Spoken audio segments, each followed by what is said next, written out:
ओम नमः शिवाय।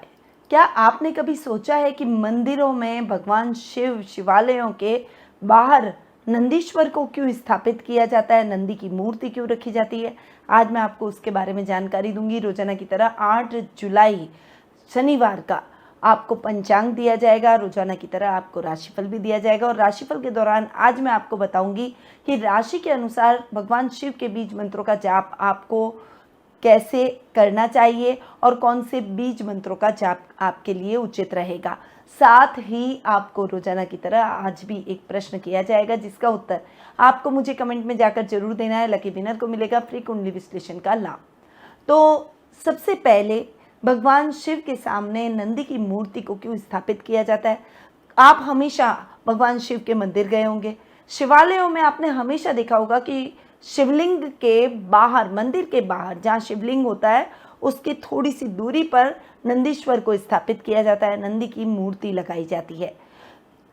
सभी जानते हैं कि भगवान शिव के वाहन के रूप में नंदी है, इसीलिए ये मूर्ति लगाई जाती है।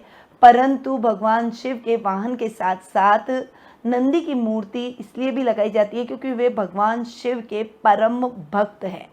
अब नंदी भगवान शिव के परम भक्त कैसे हुए और शिव का वाहन कैसे हुए, उसके पीछे भी एक कथा है।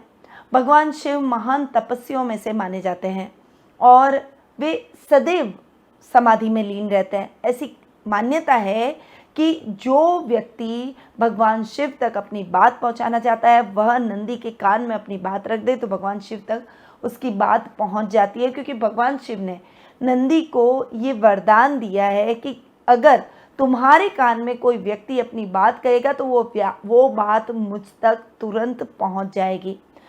और अब भगवान शिव और नंदी के बीच में जो संबंध है उसकी कथा के बारे में जान लेते हैं। तो भगवान शंकर शिलाद मुनि की कठोर तपस्या से प्रसन्न हुए थे, क्योंकि शिलाद मुनि एक सन्यासी थे और हमेशा योग और ध्यान में व्यस्त रहते थे, इसीलिए वे गृहस्थ आश्रम का पालन नहीं करना चाहते थे। परंतु उन्हें ये भी चिंता थी कि मेरे जाने के बाद कहीं मेरा वंश समाप्त न हो जाए। तो शिलाद मुनि ने संतान की कामना से इंद्रदेव को प्रसन्न किया, परंतु इंद्रदेव ने ऐसे पुत्र का वरदान देने में असमर्थता व्यक्त की जिसकी मृत्यु न हो, यानी जो पुत्र अमर रहे। लेकिन इंद्रदेव ने शिलाद मुनि से भगवान शंकर को प्रसन्न करने के लिए कहा। तब शिलाद मुनि ने कठोर तपस्या से भगवान शिव को प्रसन्न किया और भगवान शिव से वरदान मांगा कि मुझे आप ही पुत्र रूप में प्राप्त होने चाहिए। तब भगवान शिव ने पुत्र रूप में प्रकट होने का वरदान दिया और नंदी के रूप में वे शिलाद मुनि के सामने प्रकट हो गए, जिसके बाद भगवान शिव ने नंदी का अभिषेक किया। इस तरह नंदी नंदीश्वर हो गए और भगवान शंकर ने नंदी को वरदान दिया कि जहाँ पर भी नंदी का निवास स्थान होगा वहाँ उनका भी निवास स्थान होगा। और भगवान शिव के मंदिर में नंदीश्वर को बाहर भी इसीलिए खड़ा किया जाता है ताकि इजीली लोग अपनी भावना, अपनी बात, अपनी मनोकामना नंदी के कान में कह सके और वो भगवान शिव तक पहुंच सके। इसीलिए भगवान शिव जहाँ होते हैं वहाँ नंदीश्वर जरूर होते हैं।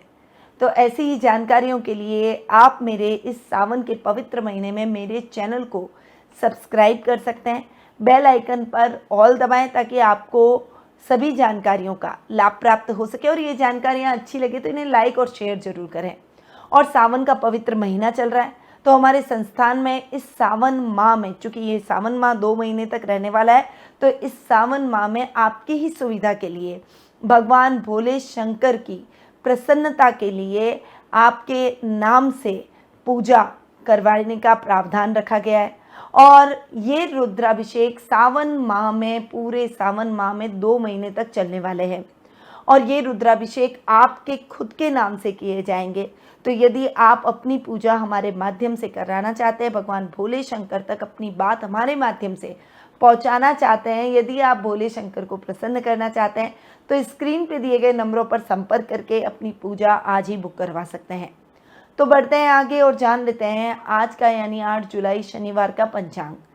श्रावण मास के कृष्ण पक्ष की षष्ठी तिथि आज है, जो कि रात्रि 9:51 तक रहेगी। उसके बाद सप्तमी तिथि प्रारंभ हो जाएगी। पूर्वा भाद्रपद नक्षत्र भी आज ही के दिन आ रहा है, जो कि रात्रि 8:33 तक रहेगा। उसके बाद उत्तरा भाद्रपद नक्षत्र प्रारंभ हो जाएगा। चंद्रमा आज दोपहर 2:55 पर कुंभ से मीन राशि में प्रवेश करेंगे और फिर वहीं गोचर भ्रमण करेंगे। काल योग आज के दिन बन रहा है। शुभ समय, जिसे हम गुलिक काल के नाम से जानते हैं, उसका टाइम पीरियड सुबह 6 बजे से लेकर 7:30 तक रहेगा। वहीं राहु काल का समय सुबह 9 बजे से लेकर 10:30 तक रहेगा।